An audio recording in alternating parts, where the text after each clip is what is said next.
So my name is Trish Whitham. I'm the coordinator of Nuclear Information Service.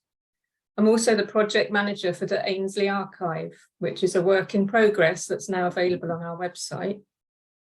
This archive project was enabled by donations from a great many individuals, as well as some grants, and that's covering the costs of scanning, categorizing, and uploading John's vast archive.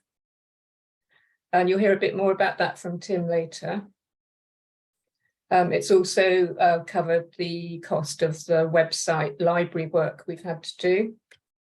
And that's now active with about 1,000 documents available and many, many more to come.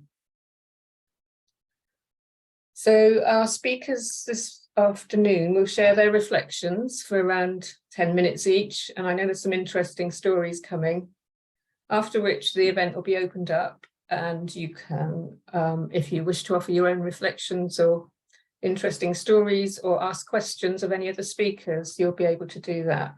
And the way to do that is to ideally use the hand raise facility, which you'll find at the bottom of your screen. If you have your screen on full screen, you'll be easier to see all your options. And also, if you can keep the chat box open, then you'll be able to see questions and comments posted there and post your own.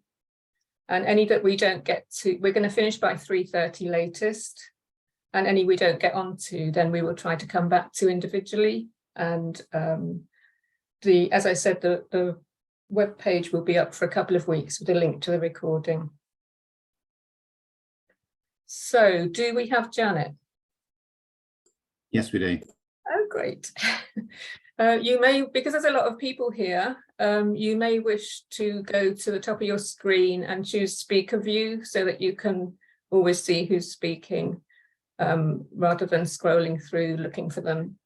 So our first speaker is Janet Fenton. She worked very closely with John Ainslie for many years. She's currently Secretary of the Scottish Parliament Disarmament Cross-Party Group. She's organiser of Secure Scotland Core Group and Vice Chair of Scottish CND. She's worked with Acronym Institute for Disarmament Diplomacy, Peace and Justice Scotland, International Campaign to Abolish Nuclear Weapons, ICAN, and she's a co-founder of Secure Scotland and member of Trident Ploughshares. Over to you, Janet.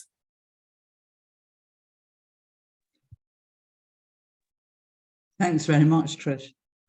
So I have to say that for all the time that I've spent working with John Ainslie, and it was my pleasure and an honour to be someone that did that, I've been thinking, and I can't actually remember when I first met him.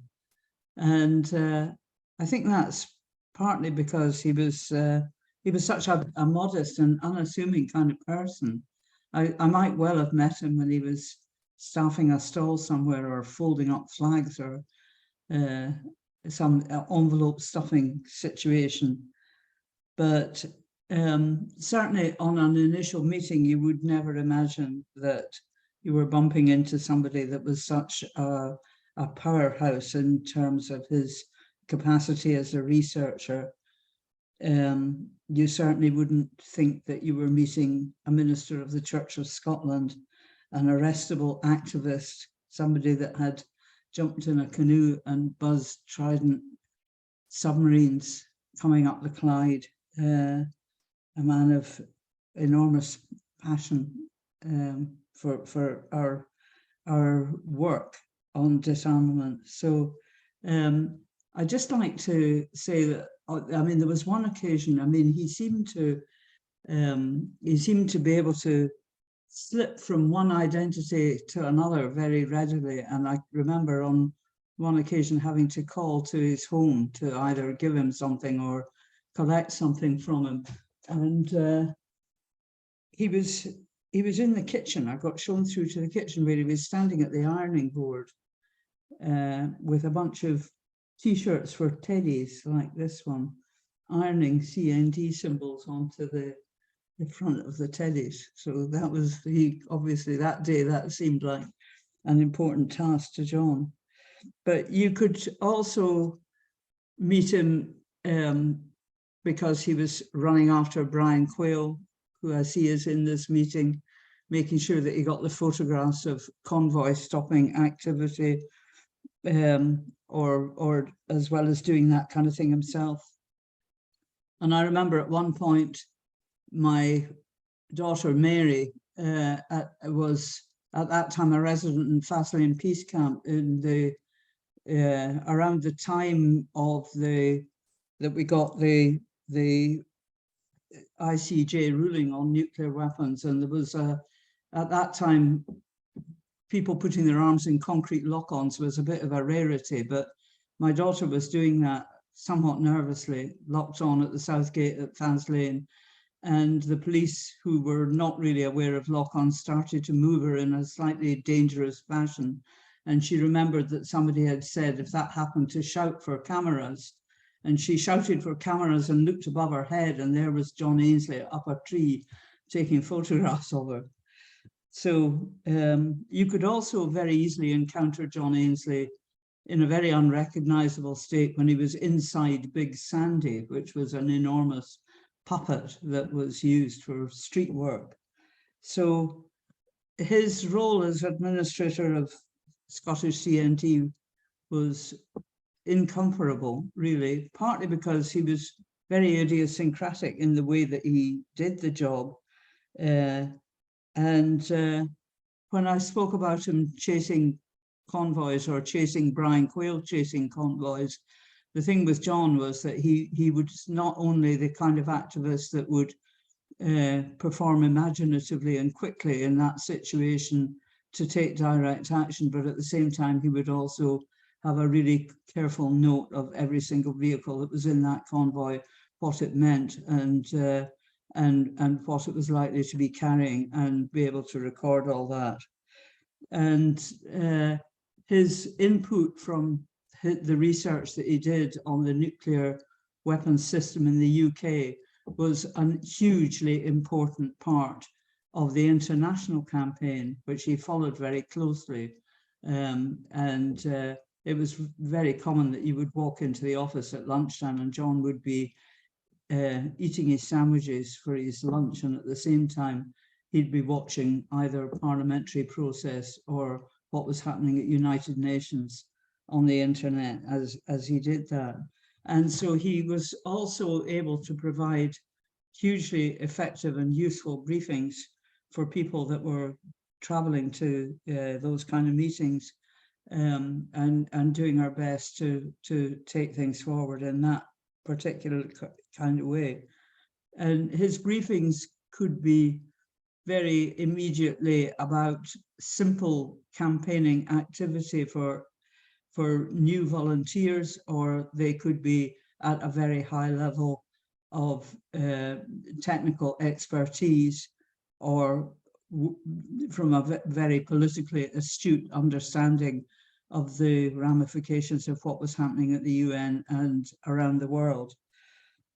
So I remember at one stage asking him, when he decided to stop being a minister and start being involved with all this nuclear weapons activity, and he looked at me rather strangely and said that once you're a minister of the Church of Scotland, if you've been ordained as a minister of the Church of Scotland, that's it.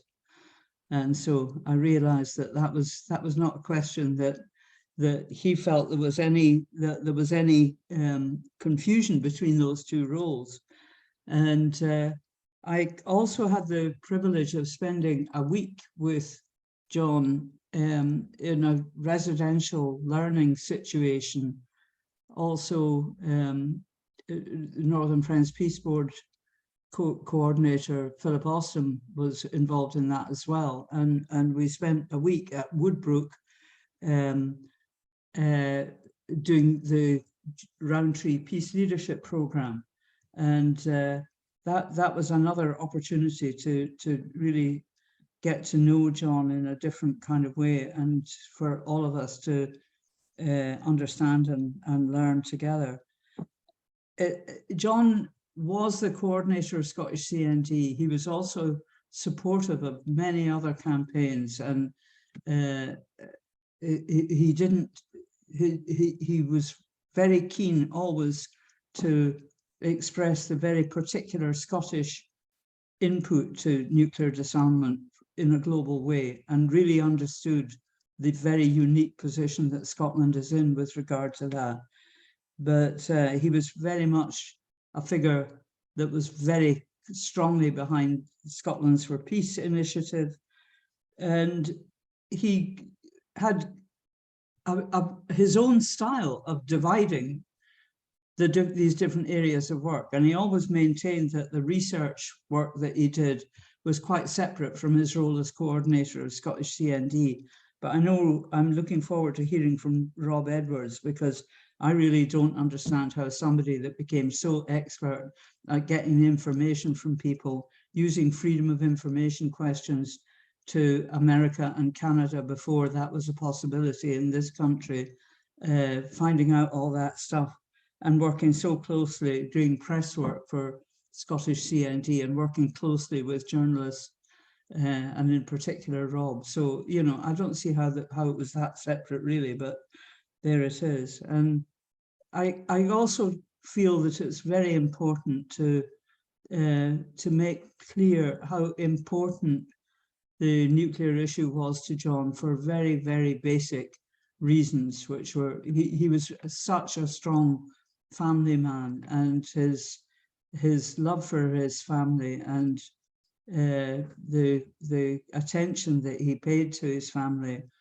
and his sharing his joy and pleasure with his adventures and work with his son Duncan, with those of us that were around him, was very significant. And I mean, his utter devastation at the loss of Duncan didn't change his approach to the work in any way. And one of the things that in one of the last interviews that he did was talked about children's hospitals in Moscow, and he spoke very movingly about the impact of the UK's nuclear weapons policy on those hospitals. And that was something that was the humanitarian impact was always at the heart of what John's views of these things were. I also would like to just mention that we did some fundraising from Scottish CND for the archive. I mean, we're so grateful to Veronica, Veronica Leacher, who was the vice chair of Scottish CND at the time of John's death, and she, or maybe she was working for them, I can't remember, but anyway, Veronica was the person that was responsible for ensuring that those boxes were organised, collected, handed over to Peterborough, went to NIS, and for this incredibly important work to be done. So a huge thanks from Scottish CND to Veronica for that. But the fundraising, what I would just finish by saying that doing that fundraising letter, the messages that came in, not just the money and the turnaround, which was very quick and made it very clear that it was going to be possible to get started on this work, but the messages of support and the huge affection that so many people had for John Ainslie is as much part of his legacy as the archive itself. So that's my thoughts on this, and I'll pass you back to Trish. Thanks very much, Janet, for sharing that with us. Yeah, what a multi-talented person, and multitasking as well. Yeah, so now we're going to move on to Rob Edwards. And Rob has been a freelance environmental journalist and nuclear muckraker for more than 40 years. He's written for New Scientist, The Guardian, Scotland on Sunday, Sunday Herald, and many others. He's now a journalist with The Ferret, an award-winning platform for investigative journalism in Scotland. He also worked very closely with John Ainslie over many years, and like many, he misses him. Over to you, Rob. Thank you very much, Trish, and thank you, Janet, for your words about John, which I would all of which I would endorse. Thanks for the introduction, Trish. Yes, I have known and worked with John for a long time, many decades, and it's an honor, a privilege to be here to pay tribute to him and his work, and to tell a few stories about him, which is essentially what I'm going to do. So, as Trish said, I've been a journalist for more than 40 years now, and for a lot of that time, in all the roles as freelance, I was writing about nuclear matters. It was a particular interest of mine, as it was of John's. And the first thing I want to say is, as a journalist, without your sources, you're nothing. Without your contacts, without the people you speak to or the people who speak to you, you can't. There's nothing to write. There's nothing to.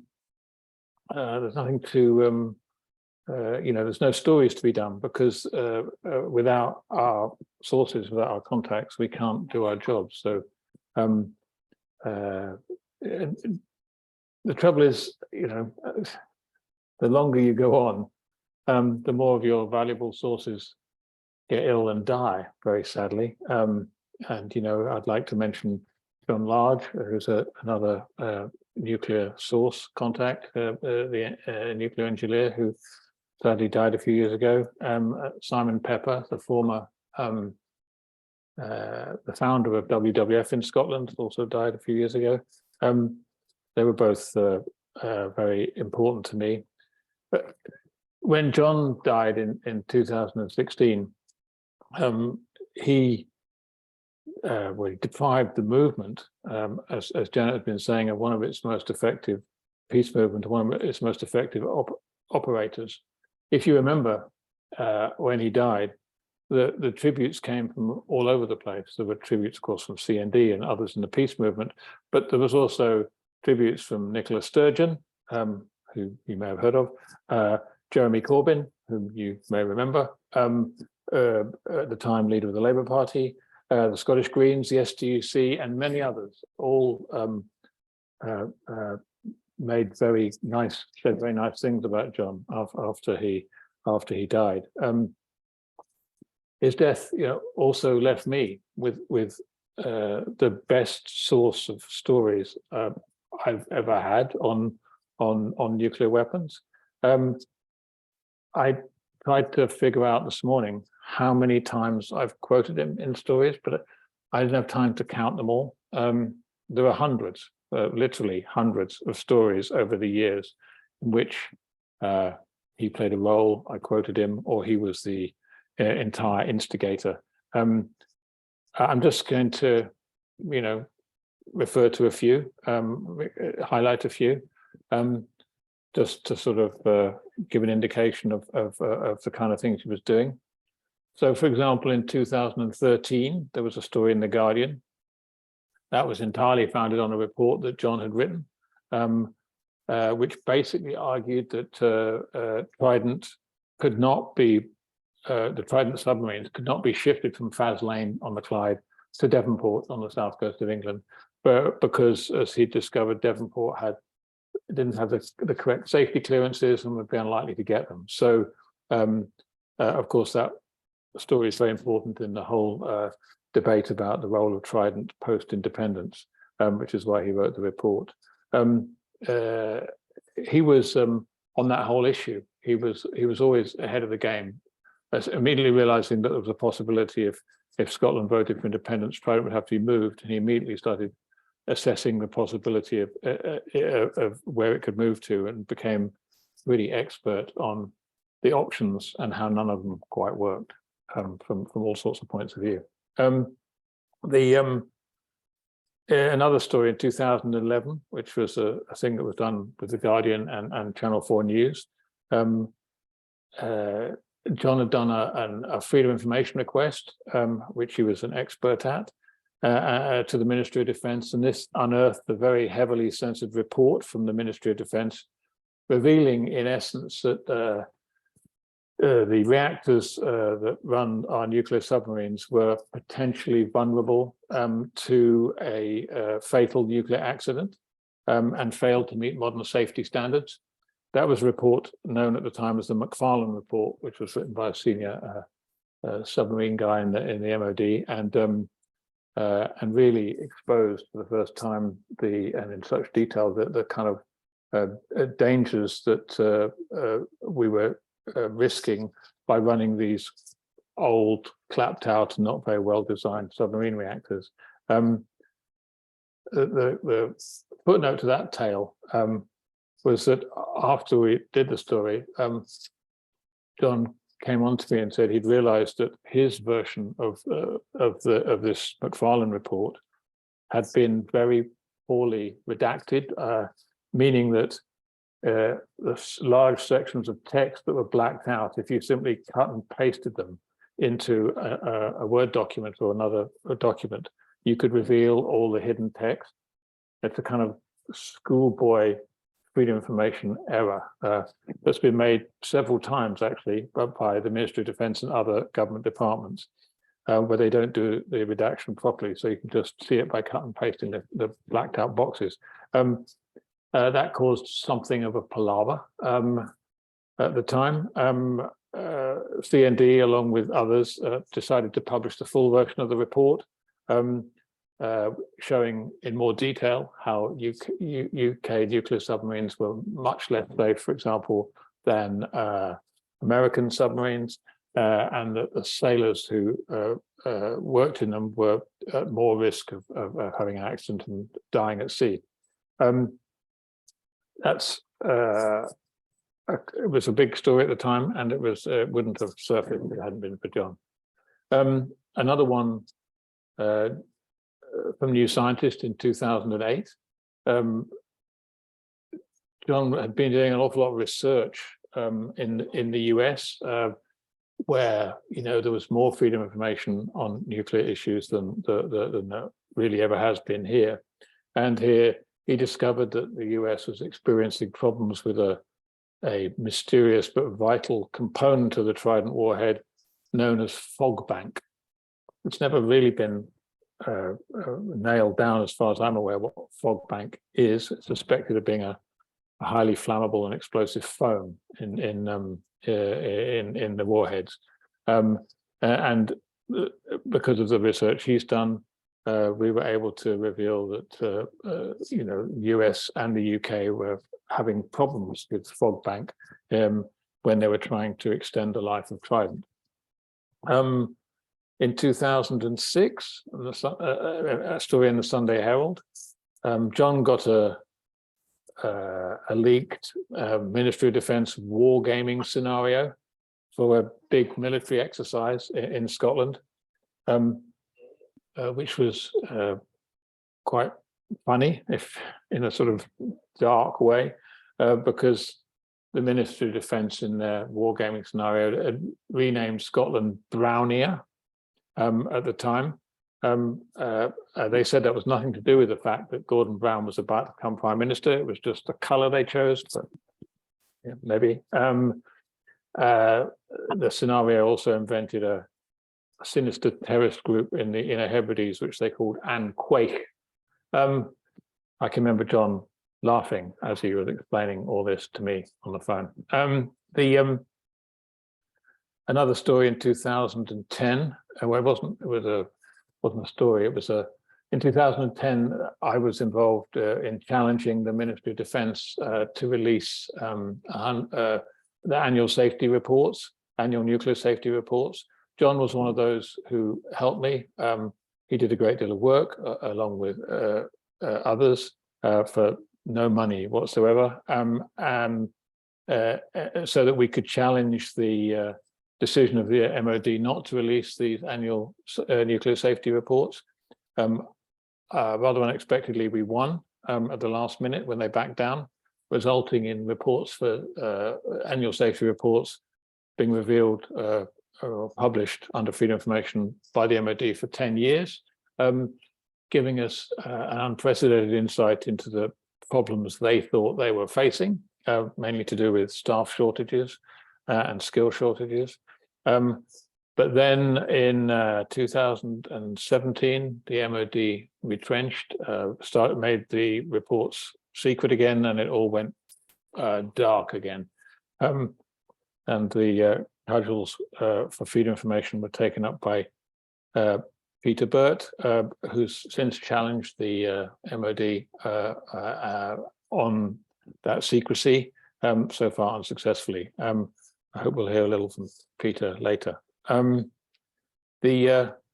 Another story that John was involved with, which was very big at the time, was another Guardian and Channel 4 thing. In 2009, he was, along with others and me, involved in doing a sort of freedom of information, a coordinated freedom of information ask of various organisations in Scotland to try and find out more about environmental problems at Fas Lane. And this ended up revealing that, according to documents that the Scottish Environment Protection Agency released at the time, that there had been a series of previously unreported leaks of radioactive coolant from the submarine reactors into the Clyde in 2004, 2007, 2008. We've been less successful since then in finding out such things. Then in 2015, I've nearly finished the list of stories. This is the last one, in fact. 2015.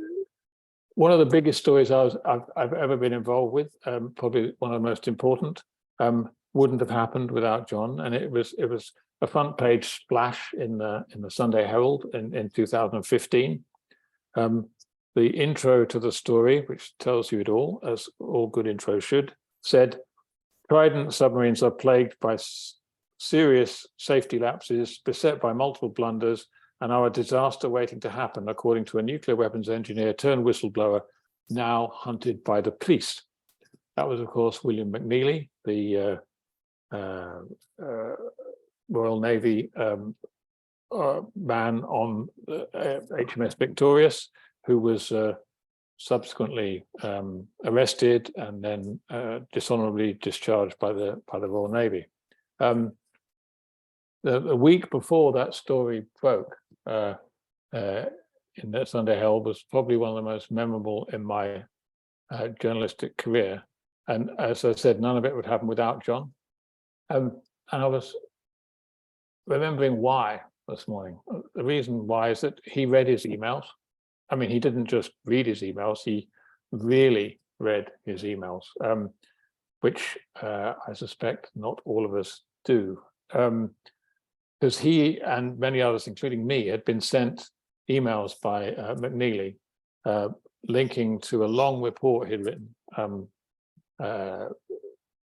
about his time on HMS Victorious and about the problems he perceived that he had witnessed and he'd been part of. But it was John who read it first, grasped its significance, called me and highlighted it, and started the ball rolling. I, of course, then had to go to the Ministry of Defence to see whether this was true, whether he existed, what had happened, etc. And for days, the MOD failed to get back to me. I can remember late on a Friday night, not knowing whether we had a story for that Sunday's paper or not. And then at the very last minute, the MOD got back to me, said that, confirmed that McNeely had been a member of the Royal Navy and had absconded, and they were looking for him. In essence, confirming the story, therefore, and then we were able to run the front page splash about Trident was a disaster waiting to happen, according to him. And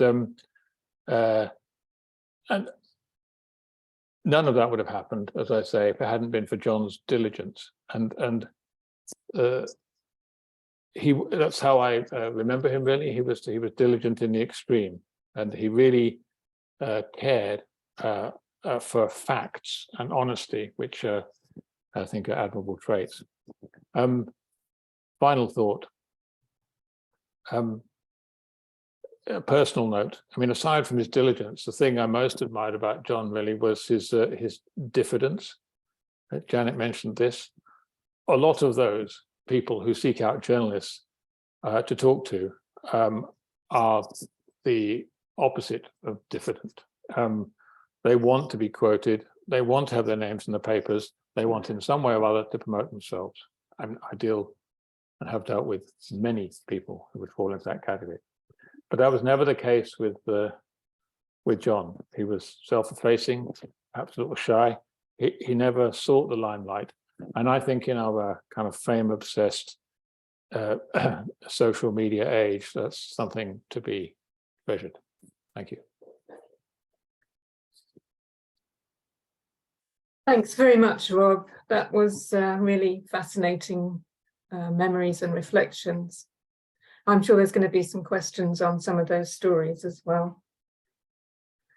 So moving on, we have Tom Unterrainer.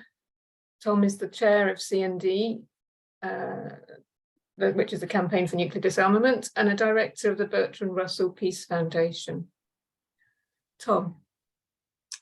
Thank you, Trish, and thank you to the previous two speakers. Now, I'm the third speaker here, and I'm the only one so far who never had the privilege of meeting John or of working with him. And so what I have to say about my impressions on John's work and my reflection on his words is based purely on the published record and not on personal interactions or long conversations or a long period of work with him.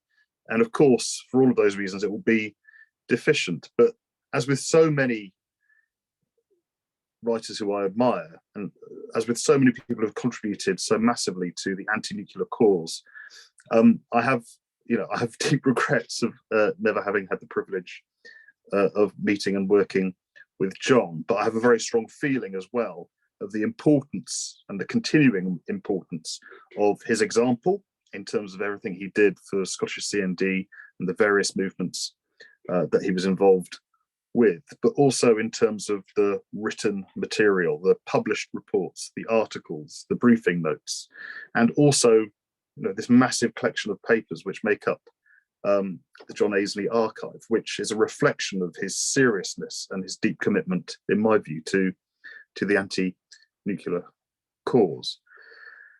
But in terms of the writing, and I want to focus on that in particular because the Russell Foundation the Spokesman Journal, is working towards publishing a selection of John's writings in the new year. So I've paid some attention to them. And in terms of his writings, what comes through, but in a fairly unique way, is yes, a strong commitment to abolishing nuclear weapons. That's obvious because that's who John was, and that was a core part of his work. But also a strong commitment to uncovering the truth about nuclear weapons, nuclear systems, and nuclear policy. And on top of that, not just establishing the truth, but backing up statements of truth with fact after fact, bit of data after bit of data, evidence piled upon evidence, which he accumulated, analysed, wrote about, and distributed, all for the purpose of strengthening the anti-nuclear movement in this country and more widely. And there are some challenges with dealing with John and his work as a writer, because first you have to ask the question, well, what sort of writer was he? What sort of researcher was he? And it's clearly committed to a cause, clearly developed a deep expertise in accumulating facts and bringing huge amounts of information together. And clearly, he was a writer who moved from a moral and intellectual commitment to the abolition of nuclear weapons, to deploying huge amounts of information, and then drawing sharp conclusions, and sharp and very useful conclusions about all of his research. So, for example, his 2006 work, "The Future of the British Bomb," obviously he thought that it should not have a future. Yeah. Yet his introduction to this document lacks polemic, lacks political opinion or political rhetoric of the type that I'm guilty of and many others are guilty of, his introduction starts with verifiable facts and proceeds into a trenchant examination of all of the issues related to Britain's nuclear weapons system. And along the way, throughout this analysis, John revealed some startling realities about what was actually going on. And perhaps most importantly, quite interestingly for me, is the degree to which the UK nuclear weapons system was dependent upon US systems. I was just going to read a couple of things from the future, a couple of paragraphs from the future of the nuclear bomb to illustrate how he wrote. So John wrote, "The British government acknowledges that Trident missiles are leased from the United States, but claims that they carry British warheads. This description is questionable." I always like it when writers use the word questionable rather than saying a lie. But anyway, "This description is questionable," wrote John. "The warhead is a copy of the US W-76. A report by the Public Records Office refers to the Anglicization of an American design. Several key components are produced in America. The warheads on Royal Navy Trident submarines could be more accurately described as Anglo-American rather than British." So far, so much for the so-called independent nuclear weapons system. He goes on, it's not just about the warheads. "The Trident system operated by Britain is not identical to that deployed by the US Navy, although it's very similar. One difference is the type of high explosive in the British warhead. US nuclear weapons laboratories are playing a critical role in assessing the long-term performance of this British explosive. A second difference is the fire and control system. British submarines carry a slightly different model, but all the hardware and software for it is created in America. It is significant that even where British Trident differs from the American version, US support is essential." So even where there's a difference, there is a dependence. One last section from the future of the British bomb. "A truly independent nuclear weapons program is not an option for Britain. A future system might be more or less dependent on US support than at present. Current and future US administrations will determine the degree of independence. Also, the US can probably restrict the independence of the system in service, should there be a change of policy in Washington." Now, in those 3 paragraphs and a dozen or a couple of dozen sentences, there are a number of quite startling claims, but each and every one of those claims, and recall from what I said, the precision of the language that John used, each and every one of those claims was verifiable, was backed up by research that he had done, by information he had accumulated, by a series of sources that he had brought together. In order to verify what's in those sentences, you would need to go through the hundreds of references which come along with every single one of his reports, which would include reading tens of thousands of words and hundreds of documents. And if you were reading this document today, The Future of the British Bomb, or indeed any of John's other works, you wanted absolute satisfaction with the veracity of what he said, you need to make your way down to the Nuclear Information Service and trawl through the documents that John accumulated, or indeed look at the NIS's new John Ainslie archive online. So there's his example of how he went about accumulating and presenting all of this vitally important information. But the point is that that method is still important for us today, I feel very much. And his findings from the past are still incredibly important for our campaign work in the here and now, and must be built upon. Because the conclusions of his deep research and his deep work are still relevant today in terms of how Trident is and the Britain's nuclear weapon system is being developed in the here and now. Following John's work on, and it's a major work, The Future of the British Bomb, it's a major work, and people should try and get hold of the whole thing. But he didn't, after that major work, he didn't just leave it there, you see. He didn't just think, I finished that, so I've drawn these conclusions, I'll move on and look at something else, because there were continuing developments from the late 2000s onwards and up until this point in terms of how the relationship and dependent relationship between the US, the UK's dependent relationship on the US in terms of nuclear weapons, there were developments. And in an article which was a follow-up to the 2006 report on the future of the British bomb, titled "Is Trident Crippled?", John extended and updated what he did, and he wrote this under the heading "Implications for the Independence of UK Trident." From the perspective of Washington, it would be desirable to create the impression that Britain can use Trident independently, while at the same time maintaining a veto over actual use.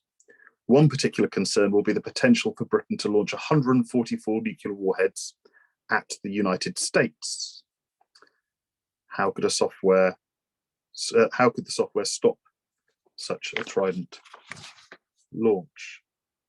So this is another quite remarkable statement to see, to even ask the question, how might it be prevented by accident or design, Britain's nuclear weapons system being targeted on the United States seems like quite an outlandish thing, because everything we know about the relationship, the interdependence, the alliances, so on and so forth, make it seem like an unlikely thing. But in fact, this possibility had been accounted for by the United States, and in accounting for it, it said something very deep and very important about the actual relationship. So the implication was that not even the firing and guidance software on board Trident is in any way, shape or form an independent one. There is not an independent nuclear deterrent in the United Kingdom. Now, that alone, establishing those facts alone, has been massively important for the anti-nuclear movement. And any researcher or any writer could have stopped at that point. So I'm bending down to my John Ainslie folder, which is just beside me here. But I want to come to back to the humanitarian and the moral points which Janet raised, and which I mentioned at the start of my contribution. Now, Janet mentioned a final interview, or one of the last interviews with John, where he spoke of the potential effects of the Trident nuclear weapon system on hospitals around the Moscow area, looking at likely targeting points. Well, there's this report. Ooh, if Britain fired Trident, you probably can't see it because I've got the blur on the background, which should be read. And again, it's another example of moving from a clear moral position and clear moral outrage to detailed analysis of an understanding of every horrible implication of what this all means. And we've had mention of the McNeely report and John's excellent work in terms of expanding on that and verifying what happened. And I'll sum up with these questions, really. About one point and a couple of questions. The point being to reiterate just how important this approach is in terms of strengthening our movement. How remarkable it is that in one person you had combined the combination of street activism, ironing logos onto teddy bears t-shirts, photography, tracking nuclear convoys, down to deep research and analysis of UK nuclear weapons policy. How unique this is, and how important John's example is in a whole number of respects. But my question is really, who will do this work now? Who is doing this work now? There will be some of you on the call, but I would plead we need more of it. We need to be coordinating and working together more widely in John's example. And I really hope that the forthcoming collection of John's articles will help to provide encouragement to those next new people who will do John's work, as well as them having access to John's archive through the NIS, because we certainly need more than one John Ainslie going into the future and in the years to come, which threaten to be very dangerous indeed. We need them all the more. Thank you. Thanks very much, Tom. That was just, yeah, brilliant. To hear the detail of some of the research and the reports, which I'm sure people will be wanting to reread again now after hearing that. And yeah, it is a big question, who can fill that gap? We do all need to gather together and share our resources and our expertise. So now we have Tim Street, and Tim is a board member at Nuclear Information Service, and he's also Secretary of British Pugwash. He's been working on peace and disarmament issues since 2005 and has been very closely involved in the digitising and publishing of John Ainslie's research archive with us, which is now available in our website library. He has also worked with Campaign Against Arms Trade, the International Campaign to Abolish Nuclear Weapons, British American Security Information Council, Oxford Research Group, Conscience, the Campaign to Stop Killer Robots, and Drone Wars UK. Tim. Oh, thanks, Trish. Thanks, and thanks to everyone. Very good contributions so far. So yeah, I did meet John. I was lucky to meet John. It was in 2010 in Scotland. It was when I'd started working for ICANN, and I went up to Scotland to do a talk at the Scottish Trades Union Congress. And I also met Janet at the same time. I don't know if Janet remembers that, and other people in Scotland. And I took away a lot from that meeting. John picked me up from the station, and like has been said, he was very diffident, shy, unassuming, just a very nice, warm person. I just was like really grateful that he was taking me to the event. And then, yeah, as has been said, you kind of realize that you're dealing with someone with hidden depths, shall we say. And but yeah, as has been said, he was both very warm and lovely and kind and thoughtful, but also a great researcher. And yeah, he asked the right questions. And you think you know nuclear issues. I feel like I've got a bit of a grasp on nuclear issues, having worked on it for a few years, but then you go back to his publications and you think, wow, he had a different level of understanding of the technical issues, which takes hours and hours, as been said, of persistent study and dogged determination to uncover what's really going on. So impressive both as a person and as a researcher. So yeah, he continues to leave an impression on me. I'm very honored to be working on his archive. And yeah, when you meet someone who both, you know, talks the talks and walks the walk, it's really good, and a great person for the movement, and encourages people to get involved and stay involved.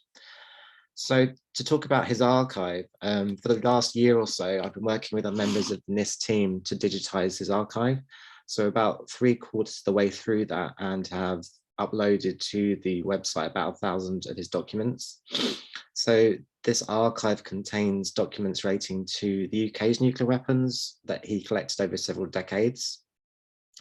And this information is from a wide range of sources, including official US and UK government files, as well as some Russian documents, would you believe? So he cast his net very wide. There's also activist correspondence, civil society reports, photos, graphs, newsletters, and media articles. So as I've said, I find working on the archive interesting for the insights it provides on how John approached the issues and how he found his way in and what his focus was, the way he thought about them, what he found interesting. So his archive covers things like the UK-US Special Nuclear Relationship and the Mutual Defence Agreement, preparations in the UK in the 1980s for civil defence in the event of a nuclear attack. And those questions are being raised again today. I was at an event a couple of weeks ago, and someone asked a question about UK government preparedness. So again, relevant to today. How British military planners develop plans to target Russia with nuclear weapons. And these documents go back to original MOD documents from the 50s and 60s. So he also had a historical interest in issues in the National Archives, just like the nitty-gritty of how British strategy of nuclear planning came to be. That includes the Moscow criterion and how many nuclear weapons we need to obliterate Moscow and its leadership. the geography and importance of the many nuclear weapons installations in the UK, both British and American. So really mapping what nuclear facilities and associated installations and technical facilities are in the UK, which is again a very hidden or often invisible aspect of the US-UK nuclear special relationship. So I've chosen a few examples from the archive to show you what's available. So I'm going to try and share my screen now, which involves technical wizardry. Let's give it a go. Let's see what happens. All right. So hopefully you can see this. I'm going to look at Trish's face and see if she nods. I can't. Trish, can you see the screen that I'm sharing? Yeah, great. So yeah, this is the future of the British bomb, which Tom mentioned. So it hasn't been on his website. His website's been defunct for a while. So this is like probably the core document, which, as Tom says, we're going to try and get republished in some form and online again. Then there are other documents. I'm picking randomly here, but there are documents that basically I don't think you'd maybe have access to because, you know, they're difficult to get hold of. So this was a report published by Greenpeace in the, I think, late 80s about Aldermaston. And like I say, there are documents like this. This is like top secret, well, since declassified top secret documents on the internal deliberations over nuclear strategy. So it's really showing you to show the diversity of documents and what's available. And then here's a news article, again relevant today, talking about the tactical role of Trident from the 90s. So I'm going to move on to a couple of other ones. So this is the one that also, Tom, I thought I'd add this one because this is what Tom mentioned. I don't know if you could see his picture, yeah, but if Britain fired Trident, the humanitarian consequences of a nuclear attack. So obviously now we talk about humanitarian consequences in terms of the treaty on the prohibition of nuclear weapons. So John's work obviously informs that. Let's have a look. So this one's interesting because I don't know if people watch the Vigil not documentary, drama on the BBC. So that this is a story. He has a lot of documents on incidents involving nuclear submarines. So this is with the Antares. There's a nuclear powered submarine incident, but it was in Scottish waters, I believe, when as a fishing trawler was, it got dragged underneath, leading to the deaths of fishermen in the, I think it was the 90s, early 90s. So there's lots of documents about that. Again, stuff on civil defense. Here's one example of pamphlets, which maybe, you know, would, because that's pre-internet, we maybe wouldn't be able to find them or access them, or even they might not, they might perish. So he took the trouble to store them, put them into the correct folders, the picture of civil defense camp on. We think Trident's troubles, as Rob said, are with us today, but as John's research shows, they've always been there. MOD reveals the extent of Trident's project's troubles. So like I say, there's the historic depth of his research is there. So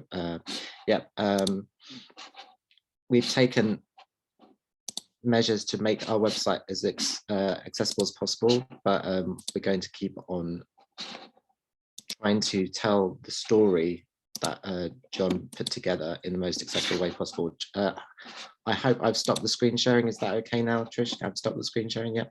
How many more minutes should I go for, Trish? If you put your finger up, 5 more minutes. Okay, I'm going to rip through what I've got next to say.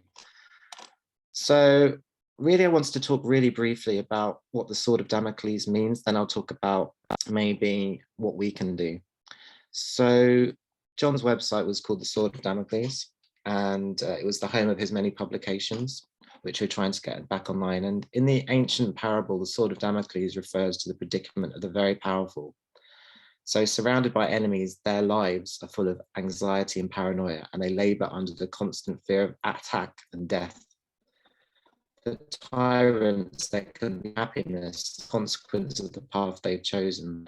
So at the onset of the nuclear age, the Sword of Damocles has come to refer to the existential dangers looming over us all. And this is a particularly strange and cruel twist to the parable, because the people of the world don't have the power of kings or their riches, yet we are condemned to live with the daily threat of extinction. The very powerful rule the world through nuclear terror, which they like to call national security, and the global rules-based order, but risk destroying everything. This must lead we, the people, to ask, how can we extricate ourselves from this situation? And this is a question John's work directly seeks to answer and contributes to answering. So last October, US President Joe Biden commented that the risk of Armageddon is at its highest level since the Cuban Missile Crisis. And Biden's comments mark the 60th anniversary of the crisis. During that crisis, Kennedy judged that the probability of war might have been high as 50%, and US Defense Secretary Robert McNamara later recognized it was luck that prevented nuclear war. In 1962, the US would not tolerate Soviet missiles in Cuba, providing a deterrent against invasion. Today, Russia won't tolerate NATO expanding to its borders and stationing offensive missiles with very short flight times to Moscow in nearby countries. The big picture is that the longer the Ukraine conflict following Putin's illegal invasion drags on, the greater the possibility of an accident or miscalculation involving Russia and NATO. This risks escalation with the greater employment of conventional weapons and nuclear use. At a time when national resources should be focused on the climate crisis, the Ukraine conflict has also led to soaring military spending. So Liz Truss committed to an extra 157 billion in defence spending, which, if the UK government goes ahead with that pledge, would mean our defence budget will be 100 billion in 2030. So in terms of Trident, NIST estimated the total costs of replacing nuclear weapons between 2019 and 2070 to be at least 172 billion. Meanwhile, the US is set to spend over $1 trillion over the next 30 years on developing a new range of nuclear weapons. So clearly we are in a very dangerous, unstable, militarizing situation whereas we really need to go in the opposite direction. And as has been said, we need many, many people to be dedicated and to have the tools and courage and curiosity and dedication that people like John had and other people here have on the call, and other people in our movement to fight this problem. So John's example was to focus on democracy, transparency, and accountability. He made nuclear weapons visible and intelligible. He provided clear and coherent proposals in direct, clear language on how to get rid of Trident. So I want to end by thinking how, in a time of, we can be depressed, anxious, I certainly often am about this problem, how can we think of our way out of it and think what we can do? And the way I look at it is to say, I try and construct my story of thinking how the conflict in Ukraine can end, how disarmament happened in the UK, how we eventually got a nuclear weapons free world, and work back from that to now and think, what could I do that I enjoy, that I'm good at, to help contribute even a little bit to making that a little bit more possible. So that's one way I just try and think through that exercise. And so, yeah, that's any advice I have, probably based on that kind of logic. And if you get stuck thinking about that or find it too difficult, then check out John's work and read that, and he'll provide you with inspiration and ideas on what to do. So thanks very much. Thanks a lot, Tim. Yeah, it's nice to end on a hopeful note of what we can do, and it is, as usual, joining together with others who have the same feelings. And there's plenty of us. I see you have your hands up, Brian, but you would. I'd like to speak very, very briefly. Yes, then after that, then I have Peter Burke coming after you, Brian. So off you go. I interviewed John for.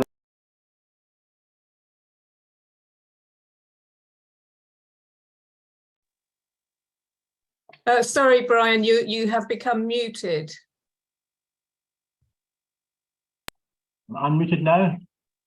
You're unmuted now, yes. Right. As I say, one of my few claims to fame is I interviewed John for his job in CND. Myself and Ian Davison interviewed him. And after we interviewed him, we went out of the room. Ian said, "Oh, John's the man that's very good." I said, "Well, what is it about him?" And he said, Ian said, "I asked John how long did he see himself engaged the campaign for?" And I just said, oh, about 10 years ago, it's like that answer was so low key that it was much more plausible than anyone who say, oh, I'll do this and do this, work forever and so on. So he got the job, and that was one of the few intelligent things I've done in my life, was giving John as an executive there and giving him the job. When I tried to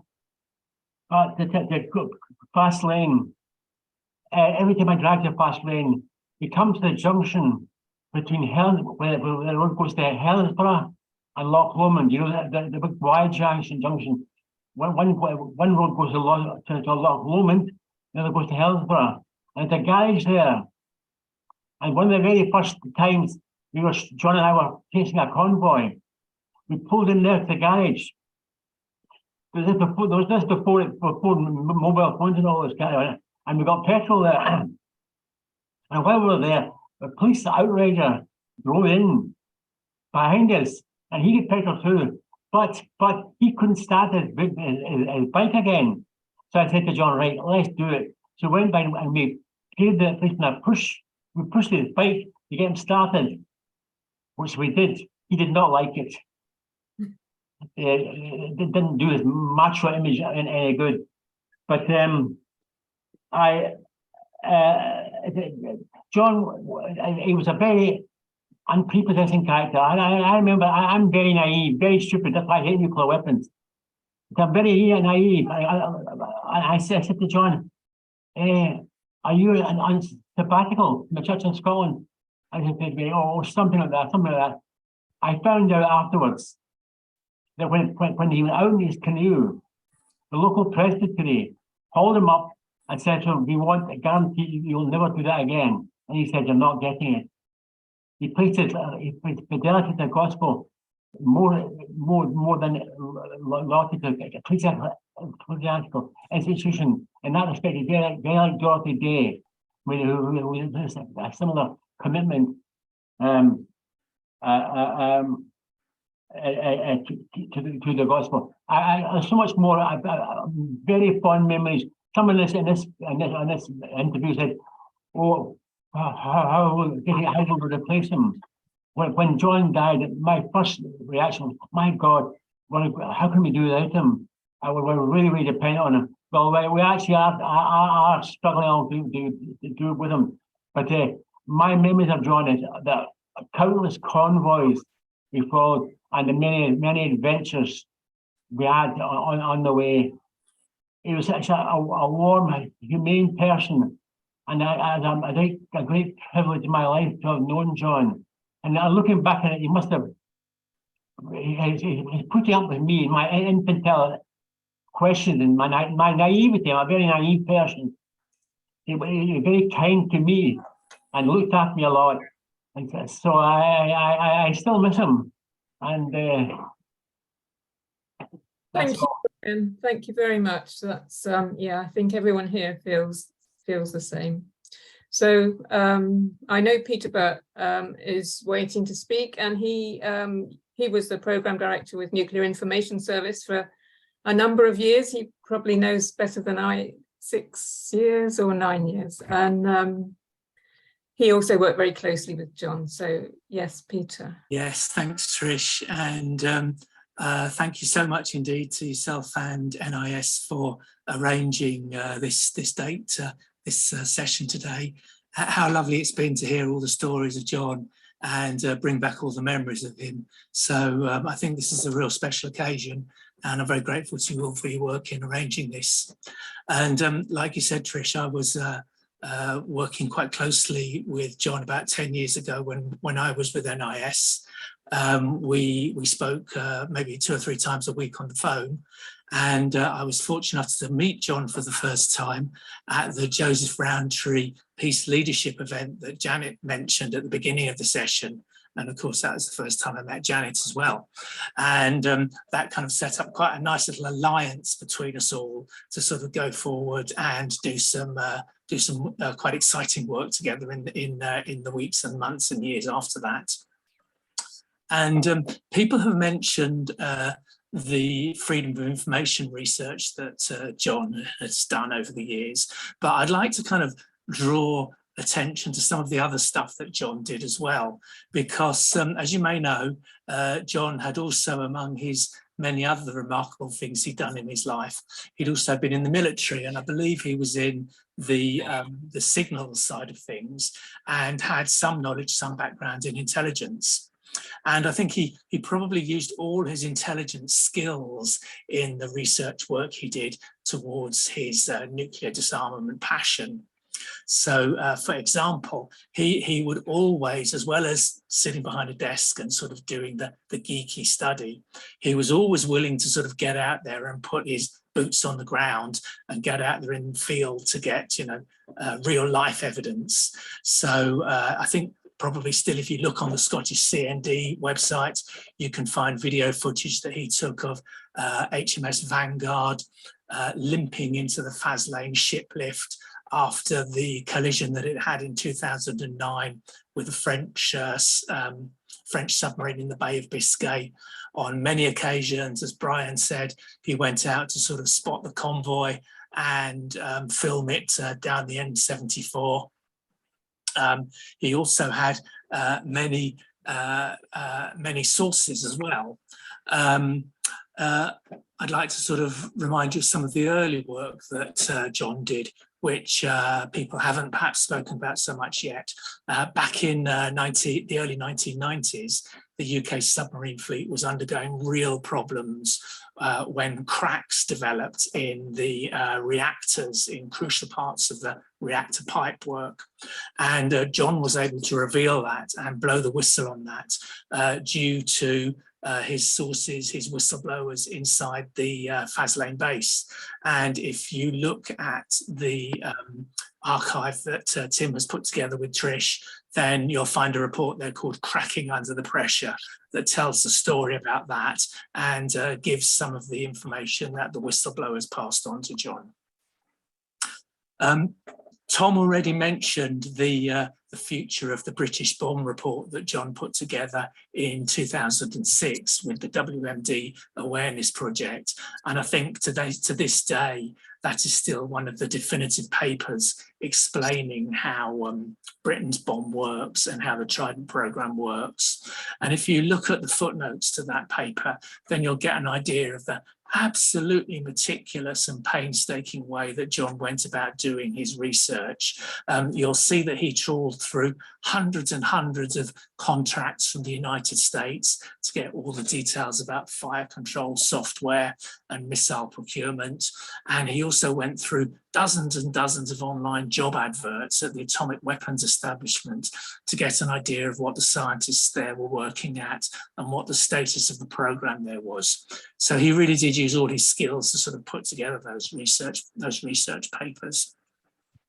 And I think another paper which he put together, which hasn't perhaps been mentioned so much, but in my opinion was absolutely the most important piece of work that he ever did, was a paper called Dismantling Trident that he put together to show how the UK's Trident missiles could be dismantled in the event of a decision by the government to disarm Trident.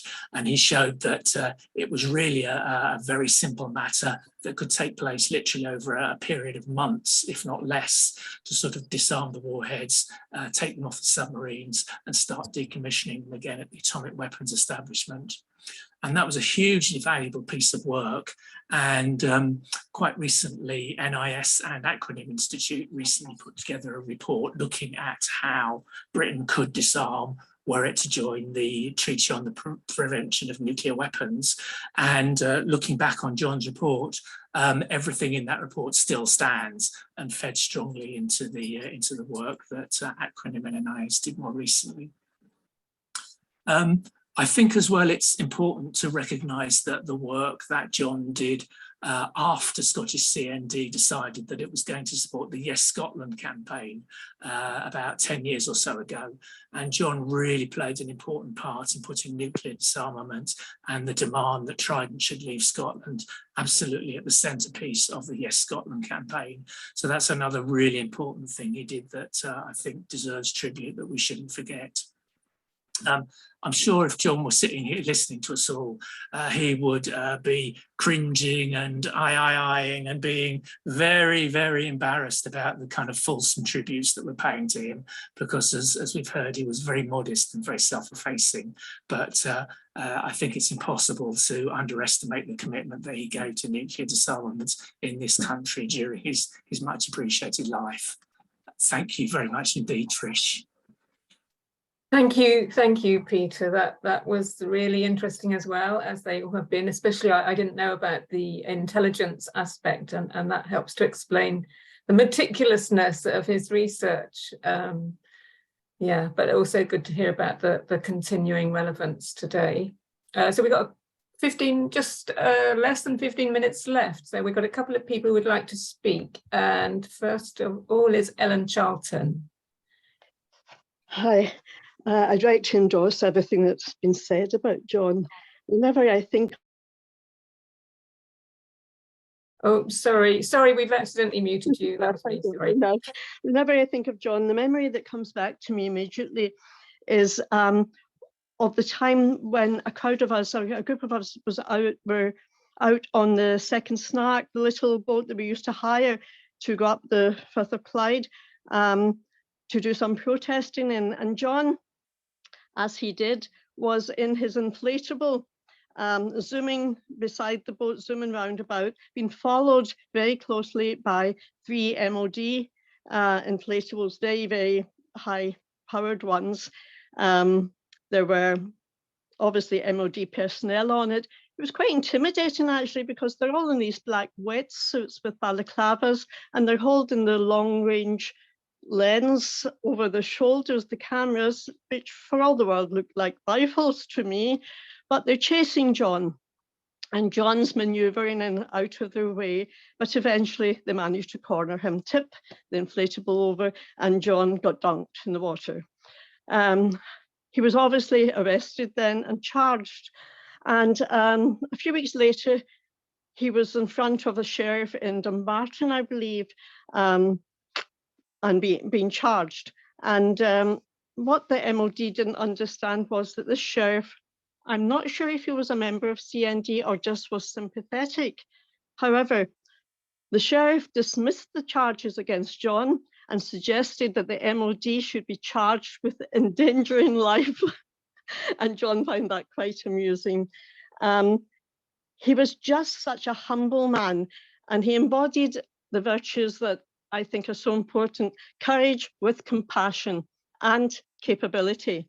He was humble, his sense of humor was wonderful, and his sense of adventure. And I believe that one of the last things he said when he was preparing for his own death was that he was just embarking on the next big adventure. And that said it all about John. I'll never forget him. Thank you. Thank you very much, Ellen. That was lovely. We've also got got 10 minutes left, and we've got Isabel Lindsay would like to speak. Are you there, Lindsay? Isabel, sorry. Let's unmute you. Could you unmute Lindsay, Isabel? We can't hear you. Is that? Yeah. That's no.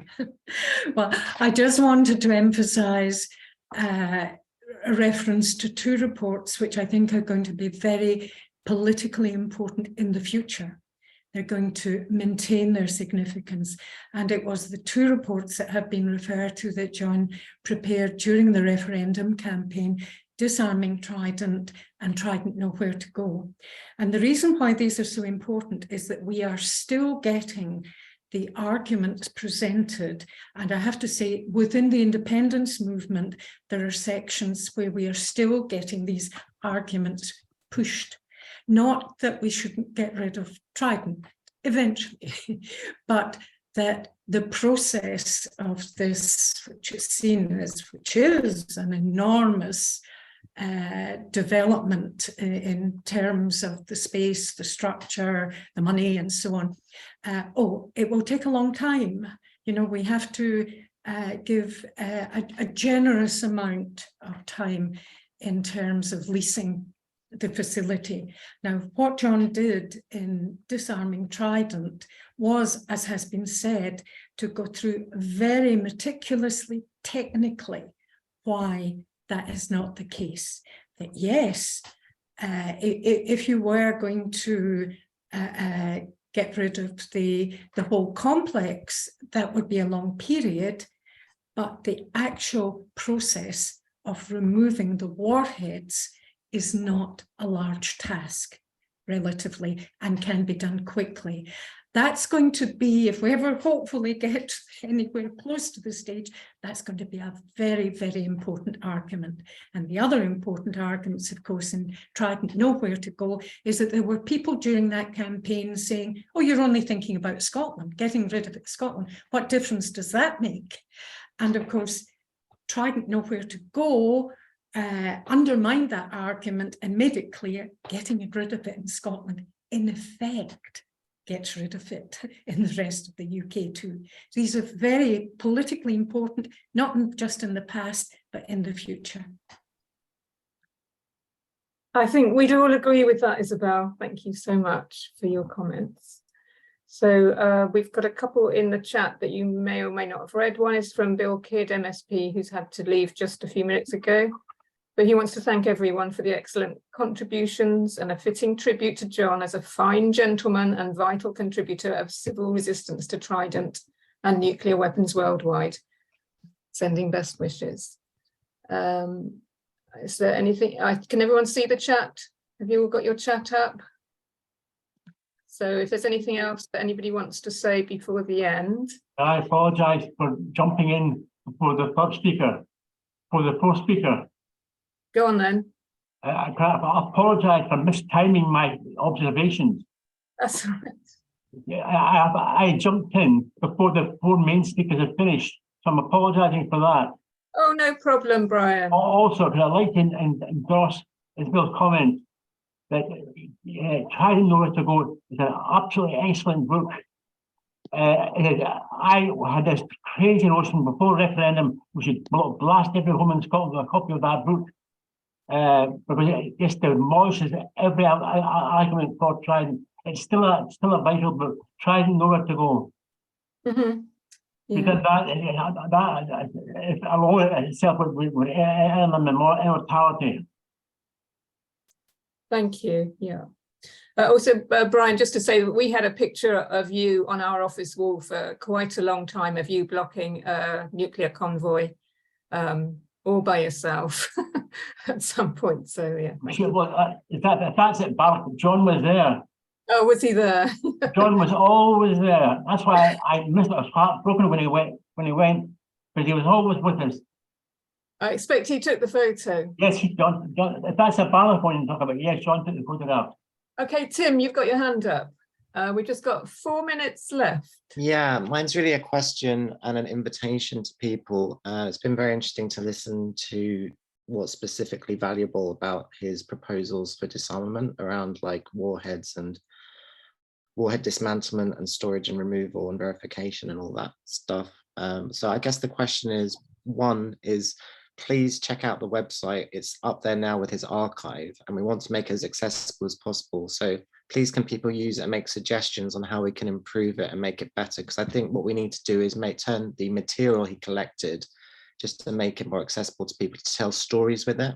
Because there's so much there, we need to kind of describe it and put things up there that people can interact with.